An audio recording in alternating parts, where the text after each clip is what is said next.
ಹುಬ್ಬಳ್ಳಿಯಲ್ಲಿ ನಡೆದಿದ್ದ ಅಂಗನವಾಡಿ ಪೌಷ್ಟಿಕ ಆಹಾರದ ಕಳ್ಳತನ ಪ್ರಕರಣದ ಪ್ರಮುಖ ಆರೋಪಿ ಕೊನೆಗೂ ಅವಳಿ ನಗರದ ಪೊಲೀಸ್ ಕಣ್ಣು ತಪ್ಪಿಸಿ ಬೈತುಲ್ ನ್ಯಾಯಾಲಯಕ್ಕೆ ಹಾಜರಾಗಿದ್ದು, ನ್ಯಾಯಾಲಯದಿಂದ ಹೊರಬರುತ್ತಿದ್ದಂತೆ ನನ್ನನ್ನು ಜೈಲಿಗೆ ಕಳುಹಿಸಲು ಬಹಳ ದೊಡ್ಡ ಷಡ್ಯಂತ್ರ ನಡೆದಿದೆ, ಇದರ ಹಿಂದೆ ದೊಡ್ಡವರ ಕೈವಾಡವಿದೆ ಎಂದು ಪ್ರಕರಣದ ಪ್ರಮುಖ ಆರೋಪಿ ಬೈತುಲ್ ಕಿಲೇದಾರ ಹೈಡ್ರಾಮಾ ಸೃಷ್ಟಿ ಮಾಡಿದ್ದಾರೆ.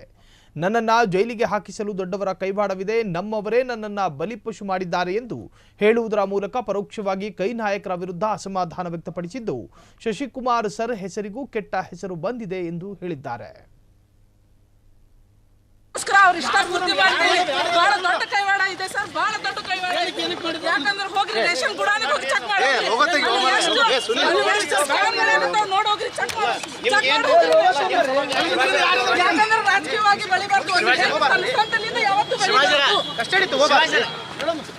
ಬೆಳೆದ್ರೆ ಈ ಪರಿಸ್ಥಿತಿ ಆಗತ್ತೆ ನೋಡಿ.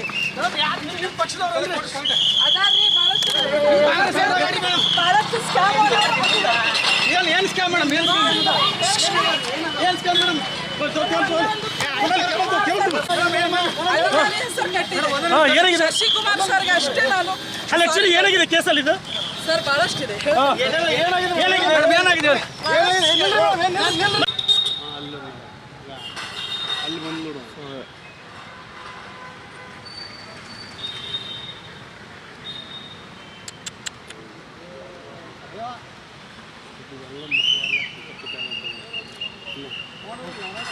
ನನಗೆ ಬಲಿಪಶು ಮಾಡಲ್ಲ ಬಹಳಷ್ಟು